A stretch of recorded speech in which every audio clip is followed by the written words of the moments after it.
Abraham quitte l'Égypte et monte à Canaan. Abraham quitte la terre noire et monte à la terre promise. Dans la vidéo antérieure, j'ai parlé de la condition de Saraï par rapport à Abraham, son mari. Maintenant, je vais révéler le côté prophétique du passage. La condition de la femme est la condition de l'Église, ou des croyants, parce que l'Église et le peuple, pas le nom ou le temple, vont toujours de pair dans le temps et la condition. Ce qui arrive aux femmes arrive à l'Église. Saraï a été laissée seule en Égypte pour honorer son mari Abraham.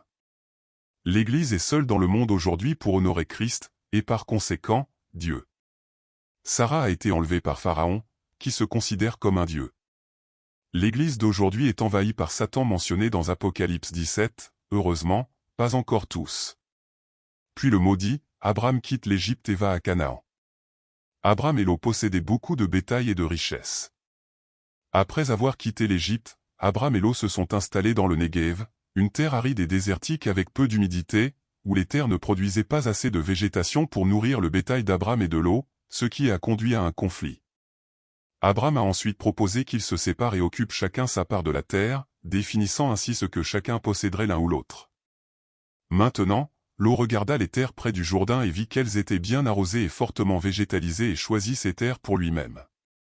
Abraham s'est retrouvé avec les terres arides de peu de végétation.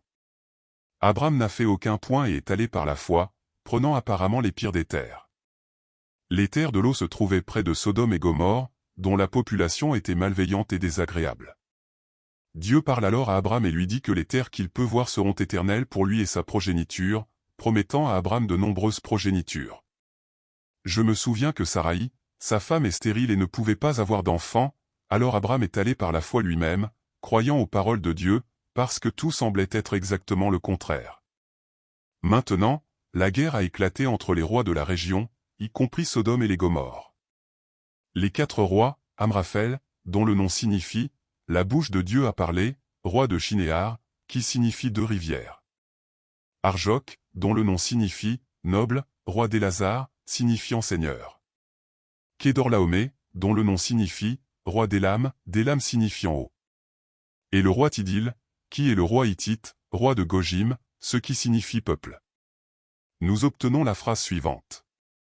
La bouche de Dieu parlait aux 2 fleuves, au noble seigneur roi d'Élam et grand roi hittite roi du peuple.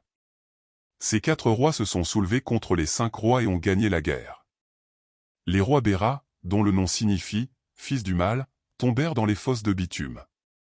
Et le roi de Sodome, dont le nom signifie « avec iniquité », et Birsha qui est le roi de Gomorrhe.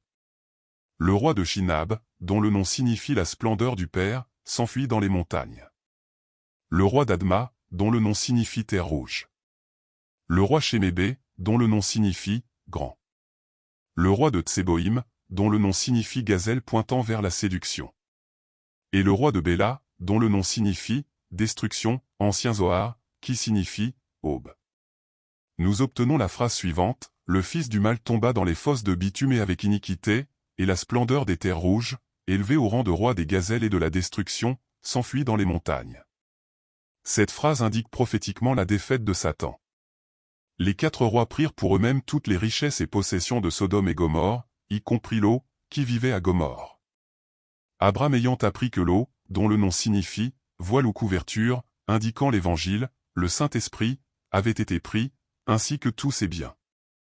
Il prit ses 318 meilleurs hommes et vint au secours de Lot sur les terres de Dan, dont le nom signifie juge, celui qui jugeait à la nuit blesse les 4 rois qui correspondent aux 4 anges de l'Apocalypse de l'Euphrate décrit dans Apocalypse 9 verset 14. Abraham les poursuit toujours jusqu'à Shoba, dont le nom signifie se cacher. Puis il ramena Abraham sur son pays, tous ses biens, Lot, ses possessions et son peuple. Je pense que vous avez déjà compris, qui parle prophétiquement du Christ, que le peuple est protégé par le manteau, Lot, qui représente dans ce passage l'évangile du Christ. Puis vint le roi de Sodome à sa rencontre dans la vallée de Savé, ce qui signifie vallée du roi.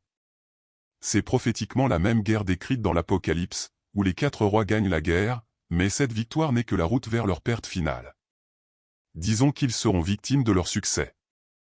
En laissant un peu du côté prophétique de ce passage, qui est évident, un message plus simple est mis en évidence.